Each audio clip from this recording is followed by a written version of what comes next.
Welcome back to the Sales Revolution. I'm Ingrid Maynard, founder and managing director of The Sales Doctor. I'm joined today by Ron Wood, and I can't begin to tell you how many times I've already in my mind got to invite this particular guest back. Let me tell you a little bit more about Ron.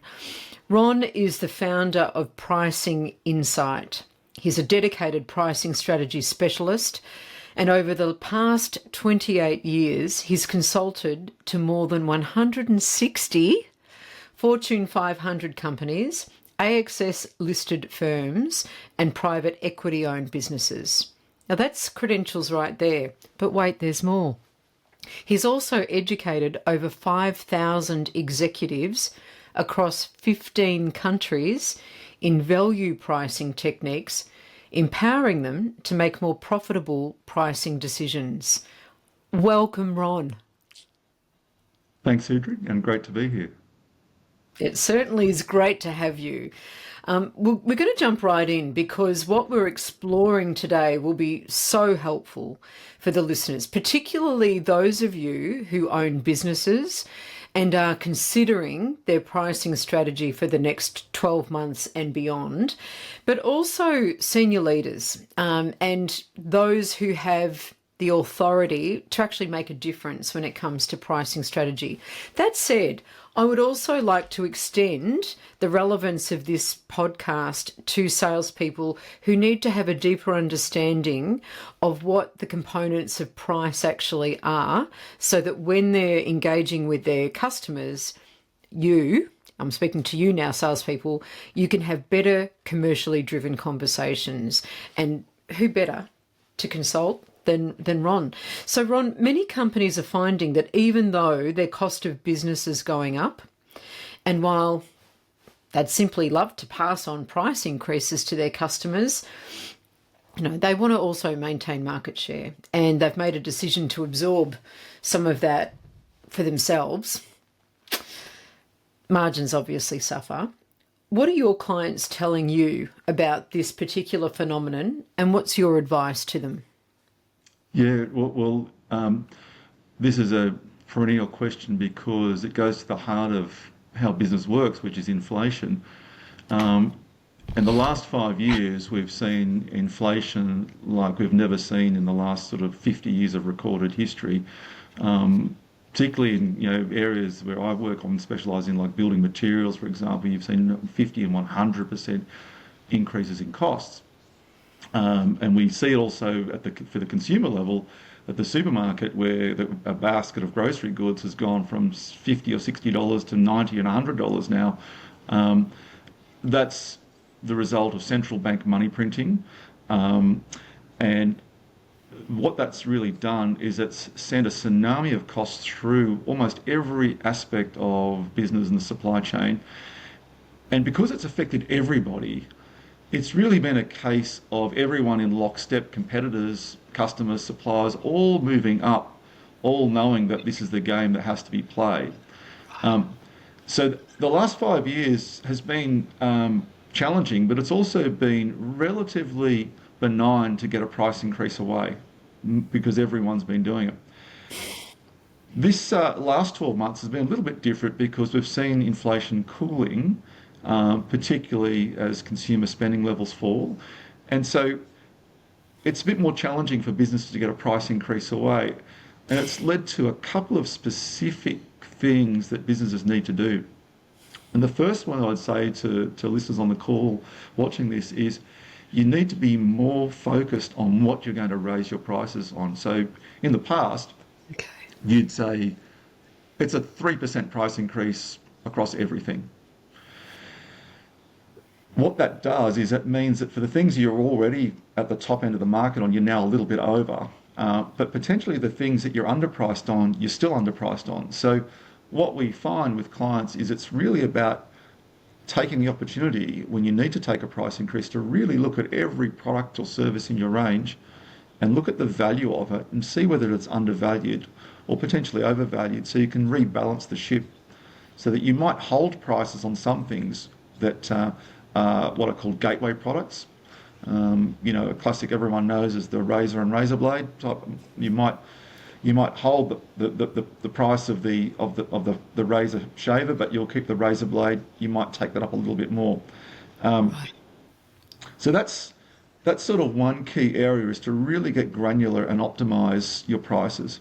The Mm. other area with price increases is to think of a price increase like it was a new product launch, like it was the biggest product you're going to launch all year. Okay. Most companies in B2B will announce a price increase with either 28 days or 90 days notice, with a letter that says, "Dear John or Sue, we're really sorry, but unfortunately we have to raise prices."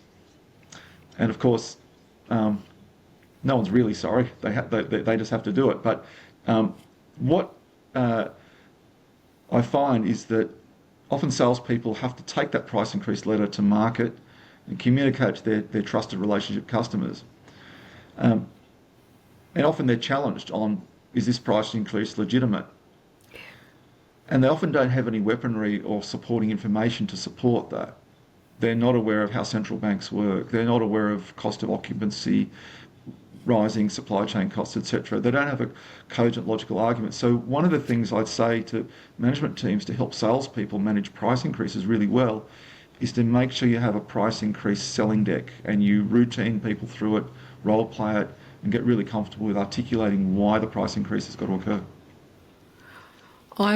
Love what you've just said because there's a company that I'm thinking of, and they're in a, I mean, the pressure on the sales leader is immense because he's getting it from his team upwards, and he's also getting it from the business. And what his team has been tasked with is taking a product to market that's 13% higher in price than the closest competitor, which is, really equal in every other way.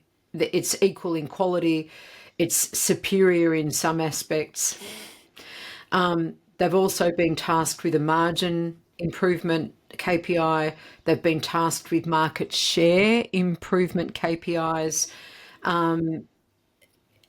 Yeah, and they're doing it with less people. And that, and they've been given no real education about why their product is so much more. They can't see it, they don't understand it. So they're going to market with some disbelief. And we all know that when a salesperson doesn't have really strong belief behind the value of what they're taking to market, even if they don't overtly communicate that, it comes out. People get that sense from them that something's not right here. And, you know, I don't know why, but I'm just not, I'm not really confident in this offer or solution. What would you say to, so, when you said take them through like a, treat it, I love how you said treat it like a product launch and put together a deck that helps your salespeople to understand that and then communicate that. What would be an example of the things to include in that? Because I think that that's something very practical that companies, particularly commercial teams, can really arm their salespeople with. Yep. No, that's a good question. Well, there's a couple of things. There's some obvious ones around, whether there's volatile movements around things like foreign exchange, so showing trends, long-term trends, or etc., or recent movements. Showing things like inventory levels, so we've got low inventory, so there's a scarcity, Yes. because often that's not brought up. Showing things like cost of occupancies, rents, labours, wages, all of those things on upward trends. Um, a lot of evidence to show that there is a long-term structural change in the cost base, particularly when you're dealing with procurement. So a lot of salespeople I work end up dealing with professional buyers, and they're Mm. trained to pull apart, a price increase or an offer. And there's I've done work with the Chartered Institute of Procurement Supply, and what struck me was that they're all schooled and trained in how to pull apart an offer, etc., and how to deconstruct it. But we don't necessarily have the tools to be able to hold that together and justify it. So inside that selling pack really needs to be your fundamentals of your commodities movements, any of your operational costings, any changes to supply chain or service levels. Um, and the other thing that's really, really important, I have a phrase called, are you selling the molecules or are you selling the outcome? And and you probably got a similar, I know in sales parlance, you know, it's feature benefit selling is a very 60s and 70s sort of concept. And really, you know, we need to be selling the assets of a company, you know, and the redundancies and the risk mitigation. So some of the pricing conversation needs to talk to the fact that what you're paying for is risk mitigation. And that really speaks to a buyer's sense of value because um, there is plenty of research, and we can all anecdotally understand that um, risk mitigation is hardwired into the human brain. We have a fight or flight response that governs everything, and then we have a limbic response which determines our emotional state, and then we have a neocortex state which determines our facts and figures. And I think salespeople and selling doesn't want to exaggerate risk, etc. But too often, I see companies where you have fabulous salespeople, great products, incredible investment in supply chain, technology, research, but the customer will look at the two products and go, they look the same. That's right. And they'll try and reduce the conversation to a negotiation around invoice price. But then I say you're negotiating three other prices. You're negotiating the cost of operations price, you're negotiating the cost of goods price if there's a volume trade-off. But there's another price, which is the value at risk price. And that's the price that you pay when you buy cheaply and the product fails or doesn't perform as expected, or it doesn't turn up on time. And I have endless case studies, and probably everyone does, particularly watching the call. Think about a time when a customer or someone that's come to you and they've said, I need to leave my current supplier, can you quote me? And when you dig a bit, you find out the reason they're coming to you is not for a cheaper price. They're coming to you because they've been let down from a supply chain perspective or a product or service perspective. Yeah, I love what you've just said. I don't think we educate our people, our salespeople, enough on communicating the mitigation of the things that can go wrong if they don't, go with that product or service. We kind of focus on the upside, but actually, you know how you talked about the brain function there and the emotional component, and when there's a lot of uncertainty in the market, and, we were talking before we came on live, about potentially next year being a very tough year. There's going to be a lot of emotion around, and that means that we need to be talking about not just upside, but we need to be talking about the mitigation or the risk reduction of not going with something or with going with an alternative other than us. And if we don't have a really strong commercial case to talk to, we're not really arming our salespeople with the right weapons. No, very much so, very much so. So another thing that we find in markets, and again, I'm certainly not picking on salespeople because they're my people and I love them to pieces, but often we give them a target and they just see that target number and they don't necessarily think about the construction of how, a sale's put together. So they go to market, they're told to get a target and they're thinking, God, how can I close this deal? I know, I'll discount, I'll offer them a discount. And they don't necessarily understand the flow-on effect. So they don't understand the impact of discounts on margins. They don't understand that they're actually making their own lives harder by discounting. Can you walk us through the very real impact that discounting price can have and the compensation required by a salesperson to remedy the impact on profit? Yeah, well discounting is as certain as night follows day. There's going to be discounting, and it's possibly one of the most contentious topics in a company. I would love if we could track the amount of email that's in a company on a yearly basis that's dedicated to requesting a discount or a communication around can I discount, particularly companies that have set up delegations of authorities or policies, etc. Um, I go back with discounting. I almost ask myself, why is a discount occurring? Um, if you have a list price and then you've got pre-built tiering, so if you buy 5, you get price X. If you buy 20, you get price Y. Those all things are all understandable to help encourage people to buy more or get an advantage or fill up their warehouses. All of those incentives, and they're perfectly fair enough. The ones where it's the ones that are more problematic is the ones that are reactive, where your customer says, "Hey, I don't like your price," and that Sharpen your pencil. sharpen your pencil. Yeah, Mm. it's almost like the presidential automatic pen signer. It's you're going to get that from a customer or a prospect. Is that the best you can do?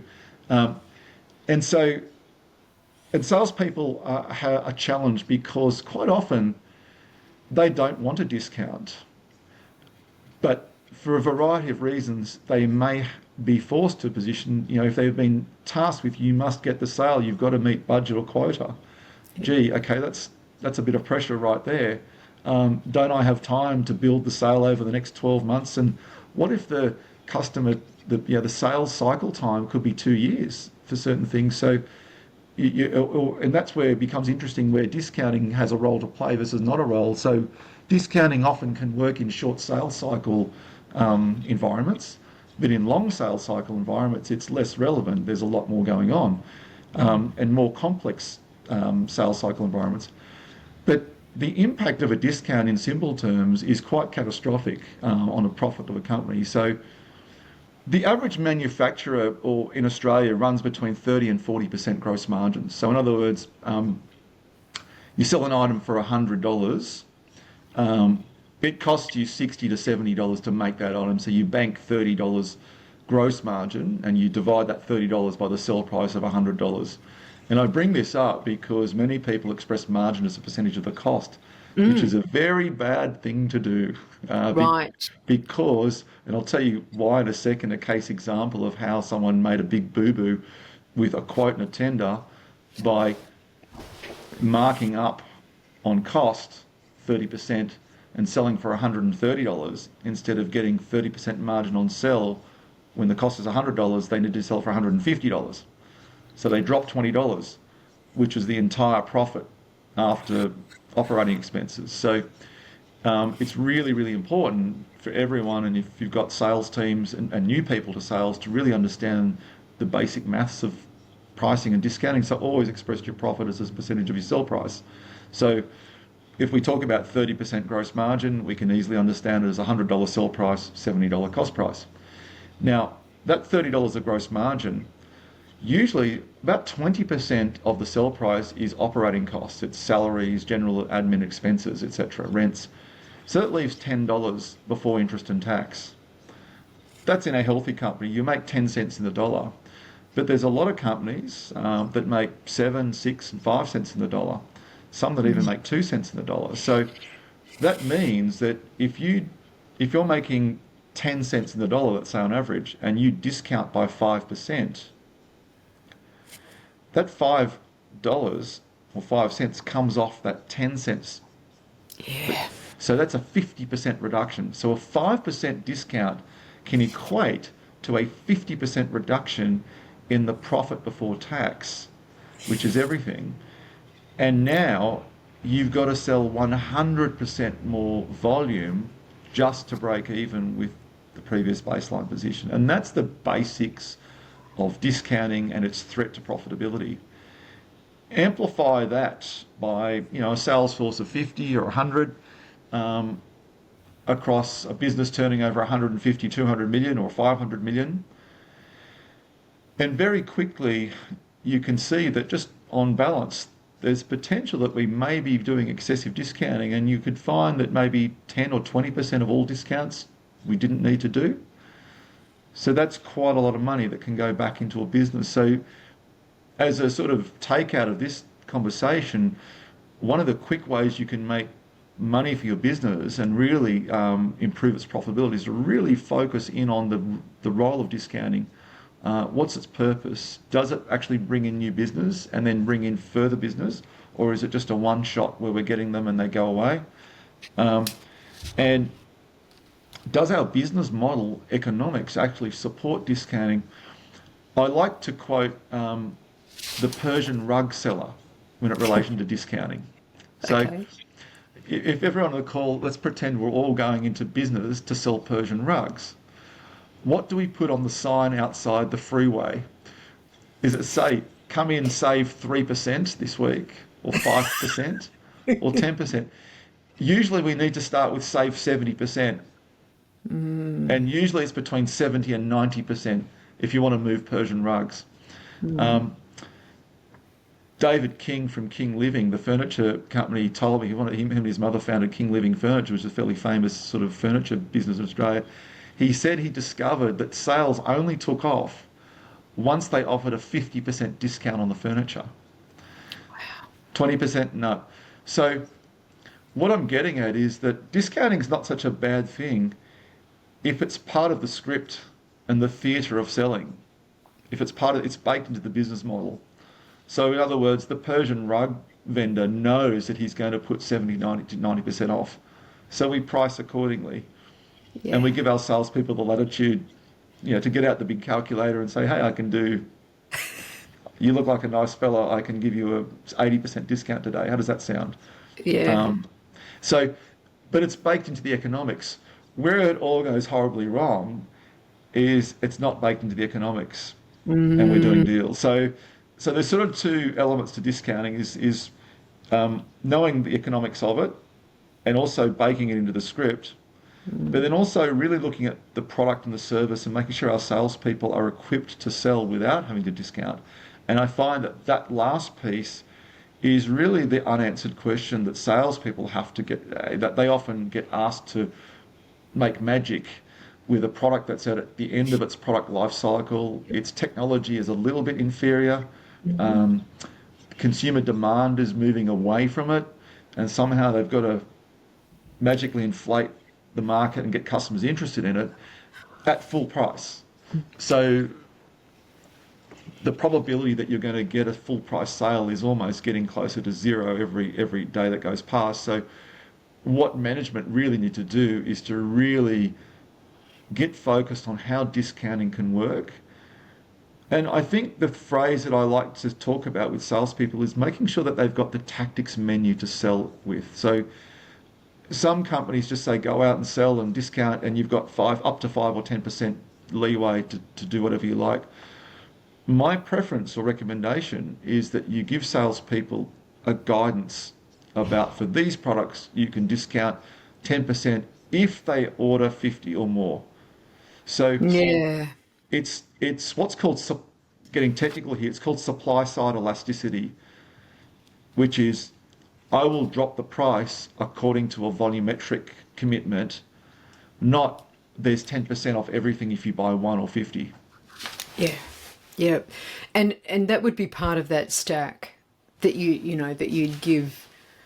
Yeah. I love what you're saying here. I have never heard anyone else describe the impact of discounting so clearly and so thoroughly as you, just with that equation. I'm so grateful.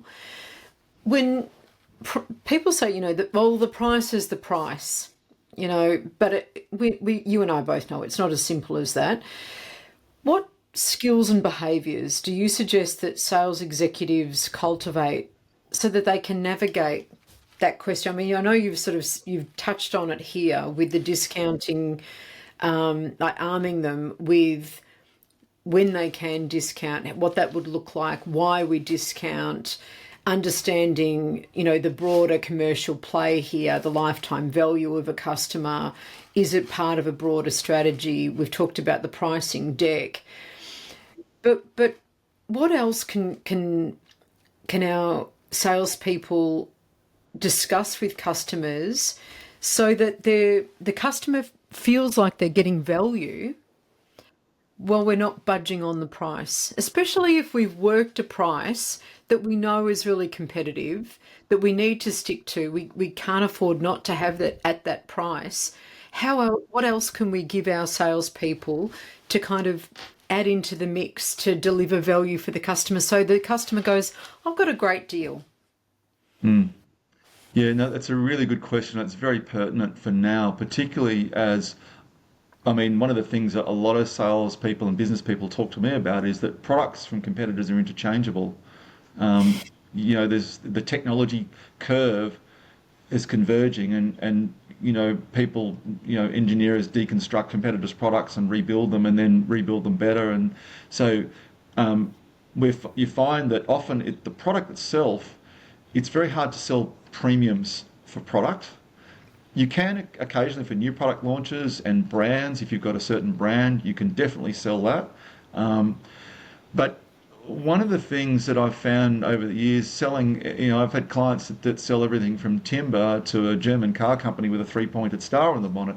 And I had people there say, oh, we've become commoditized. So it's interesting. Um, Part of this is, there's a one of the most important thing, and this will probably resonate for salespeople, is the first sale is to oneself. And Yes. um, you have to sell the idea that you are creating value for a customer to yourself, and you have to believe that, but not in some kind of woo-woo mantra way, or just I'll repeat it 10 times on the way to the customer, this is going to be good. Um, Although that is actually something that is helpful, believe it or not. But what I find is um, there's a law that says weak belief systems converge towards stronger belief systems.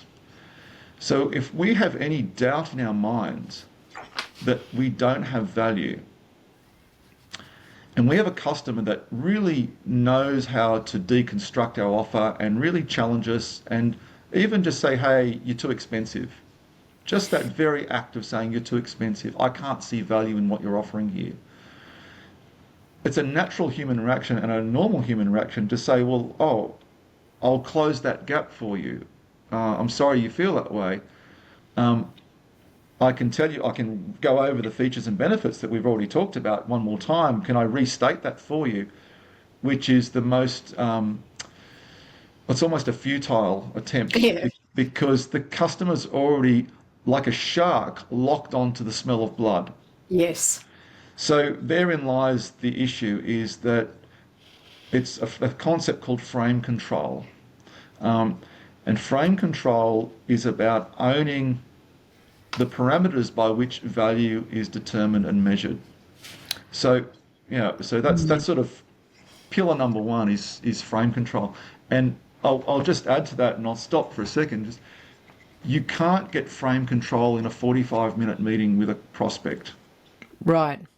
It's impossible. Okay.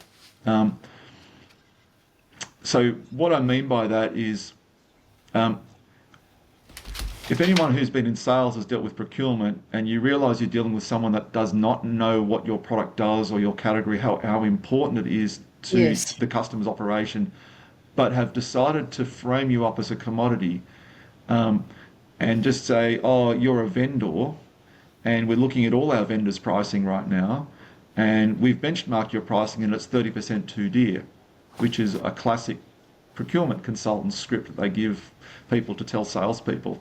Right. And I'll tell you a funny story about that later on, because I actually had that happen to me when I was working on behalf and negotiating a contract on behalf of one of my clients with a big healthscope company. But the key with, I mentioned before about frame control, is defining the parameters of what value looks and sounds like. So that Yes. means it's not marketing. Marketing is awareness and interest and desire and action. This is really getting into right down the funnel, where this is how you make a purchase decision. Um, and what I find particularly with, say, bids and tenders, where they go, here's our criteria to select the winning bid. It'll be 20% on this and 30% on that and 50% on price, for Yep. example. Yep. Most often those things are not seriously professional documents that are designed to help the customer buy better. They're designed to help the procurement manager meet their KPIs. Yes. Unfortunately, I've done a lot of work with procurement professionals, and there's two things at a procurement conference they talk about. It's how to beat up salespeople is one, and Yeah. how to justify the value of their role in the organisation is the second one. So in other Right. words, benefits realisation. And so that becomes a fascinating opportunity for salespeople to leverage that frame control. Because if we use procurement as a kind of benchmark area, we need to help procurement people buy better. So if we give them the benefits realisation criteria that they can work with, they can on-sell that to their management teams, because remember, my part of their obsessions is justifying the value they give. So that means that they can justify why they might pay 7 or 10% more for a product than from an alternative source, because we've done a better job of explaining the benefits. And that could be, we mentioned before, the risk mitigations, the supply chain certainties, the uptime, the opportunity cost of downtime.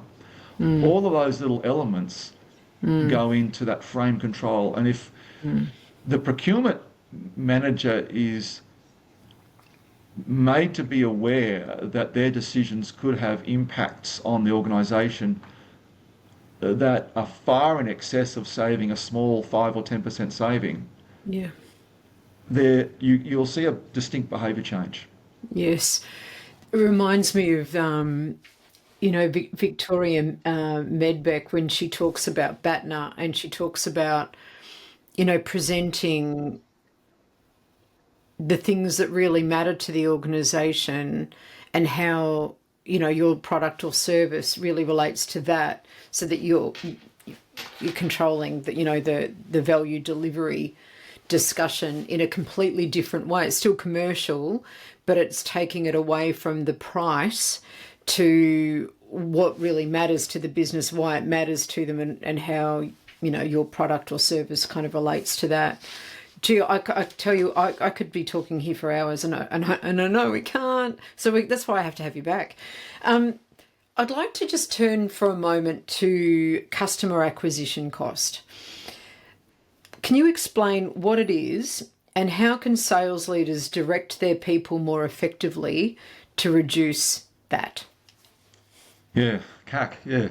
Well, CAC. Well, customer acquisition cost in some industries is very little. In other industries, it's absolutely enormous. And it goes hand in hand with customer lifetime value. There's sort of two sides of the equation. So quite often you see, and also there's another third dimension, which is the average transaction value. So, for some big engineering firms, for example, they'll be bidding, 10 times a year on $1 million, $2 or $3 million bids. And each bid will cost them $300,000 or $400,000 to engineer and put together.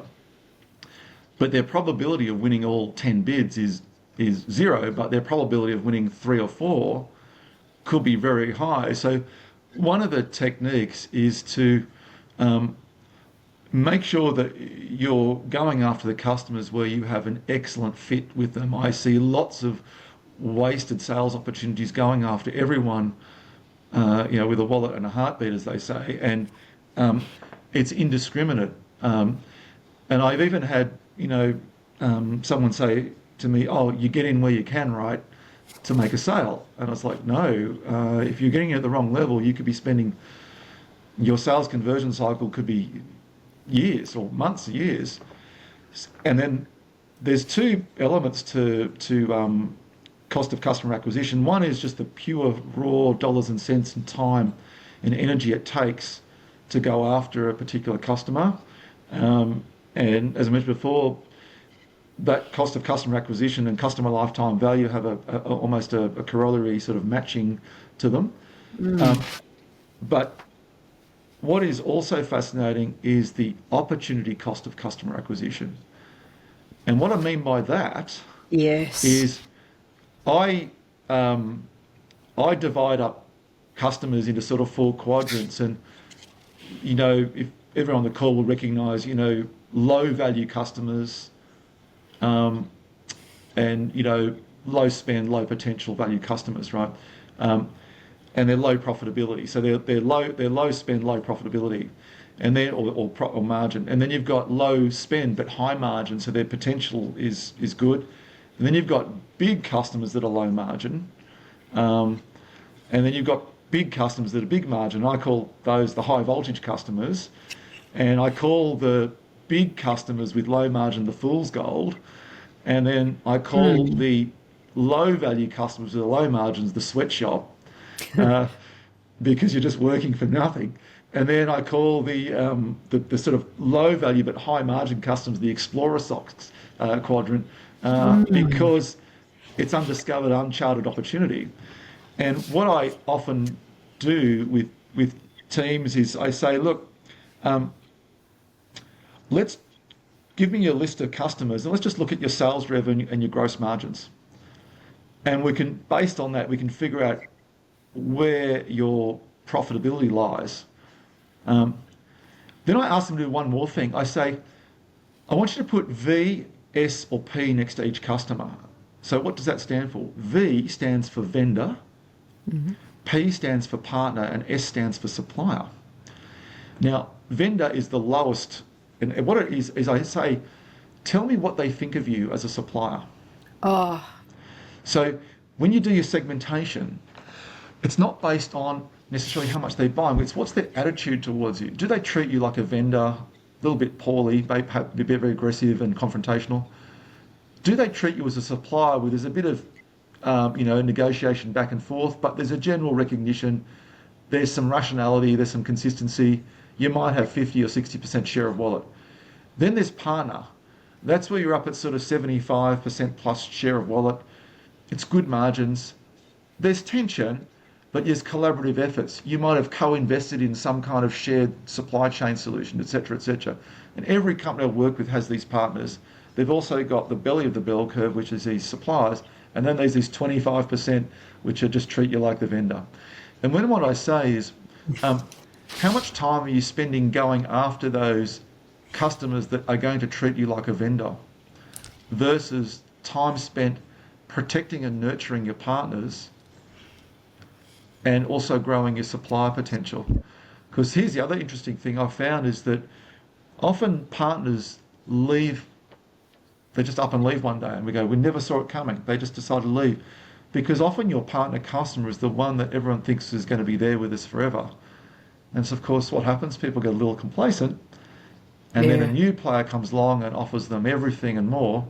And so they go, well, we don't feel cared about here, so we're going over there. So, um, in terms of cost of customer acquisition, it's so important to segment them, work out that profit potential, but more importantly, work out that fit with your assets. Um, and that way, it could be expensive to acquire the customer in the short term, but over the customer lifetime value, it's a great investment. And conversely, it could be really, really easy to acquire lots of low quality customers. And then your week's filled up with troubleshooting and problem solving low rent customers that clog your day up and ruin your Mm. ability to service your high value clients. I think we've all got those experiences. Oh, just love what you've just said. I just think that that's a fabulous way for people to be thinking about their customer base, because every every moment that we spend servicing a customer, there is an opportunity cost there, and where are we kind of playing? And I mean, the brand costs of playing in that vendor space predominantly or for too long are really high. One more element that commercial salespeople must consider is cost to serve. Now, many years ago, there was a regional sales manager who was also had a target, and she had an opportunity that she just said yes to without really thinking about cost to serve.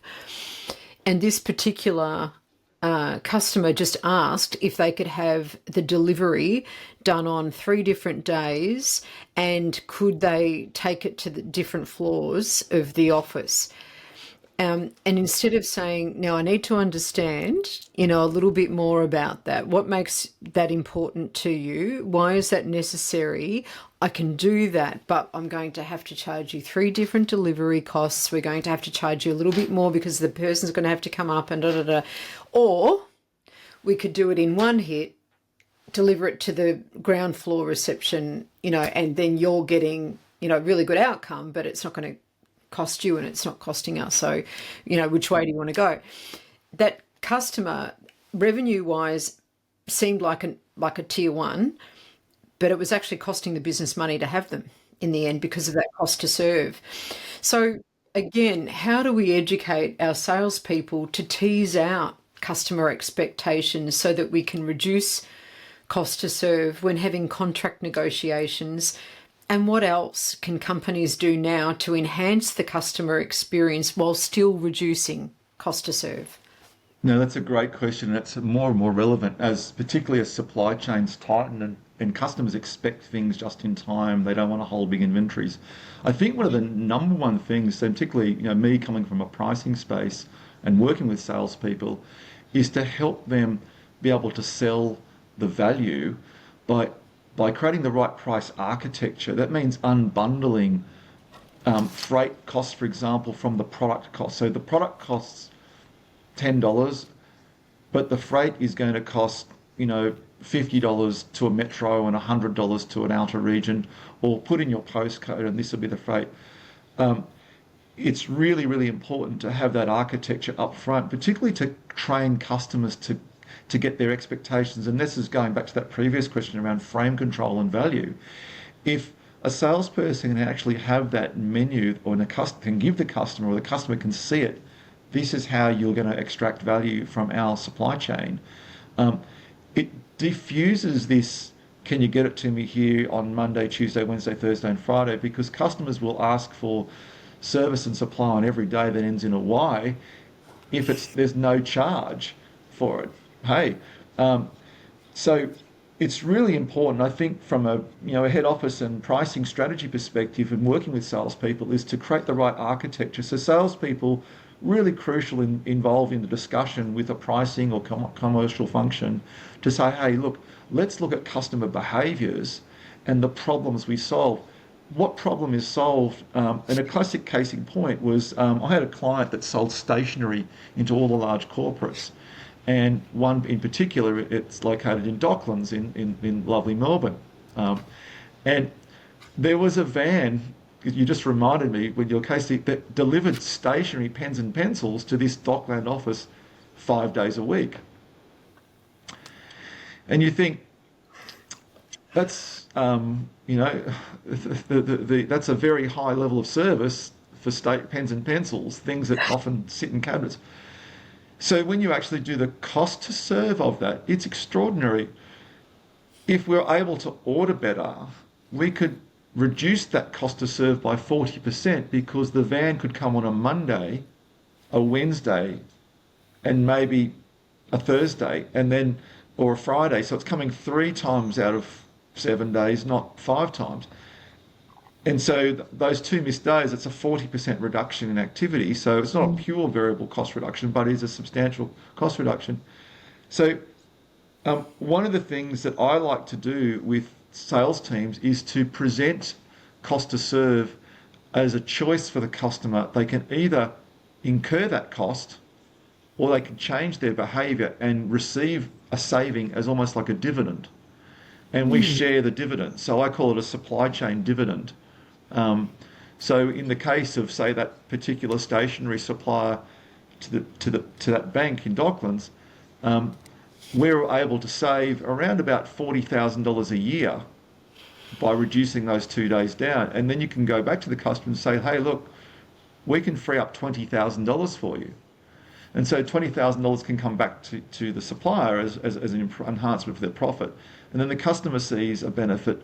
And then it's just about training the staff inside the bank to be a bit more forthright in ordering with more, I guess, prescience, to estimate how much they actually need, pens and pencils. So unbundling is a crucial opportunity in cost to serve. and also offering supply chain dividend solutions to put a price mechanism for customers to coach their behaviour, because if they don't see a mechanism that will influence the behaviour, they won't change. And things like, another quick case example was, a car company that was offering free into store pricing. So it's a German car company offer free into store to their dealerships. So that means if the dealer doesn't have a spare part in their warehouse, they can ring up and have it on the next flight, which is the most expensive way to get a part. So in other words, it's going to cost you $50 to $100 a kilo to get that part shipped to wherever. Yeah. Rather than the dealers having to pay for that urgent delivery or holding enough safety stock on the floor. So lots of interesting ways to reduce cost to serve, but also if the customer is more concerned about downtime, so classic case is miners, they might have anywhere from $100,000 to $1 million an hour in downtime cost. So a spare part that has to be shipped from Sydney or Melbourne to Broken Hill in the outback mining regions of Australia, whether it was $1,000 to get that part there or $2,000, it doesn't matter because it's immaterial to the consequential liquidated damages cost that they're going to incur if they don't get the part. So cost to serve has multi-facets, and if you can bake all those in, you can make it work for you. I just love the way that you say what you say. Unbundling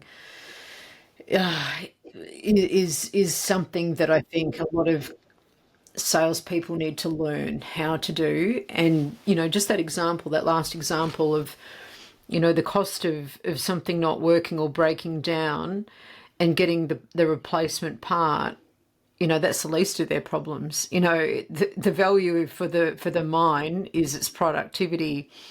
And, as soon as you said that, I just thought, what a great example. Again, look, Ron, unfortunately, we have to bring our lovely conversation to a conclusion today, but there'll be plenty of others. And you and I are going to do some programs together too as well. So listeners, look out for those. In the meantime, tell us how we can find out more about your programs.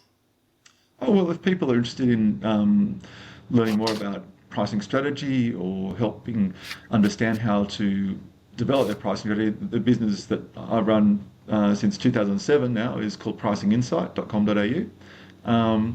And potentially if they want to train in pricing, there's another arm called pricinguniversity.com.au, which they can also access as well. It's just amazing. We'll have all of those links in the show notes so that people can go directly to your sites and check out those programs. But I look forward to our next conversation, Ron. It's going to be a cracker. And I just absolutely thank you so much for bringing everything today. Thanks so much, Ingrid, for having me on the show. I really enjoyed it. Pleasure. Okay, you've been listening to The Sales Revolution. I'm Ingrid Maynard. And to find out how The Sales Doctor can help your organisation to transform its revenue, growth and profit, visit us on our website at www.thesalesdoctor.com.au. I look forward to your company next episode. Bye for now.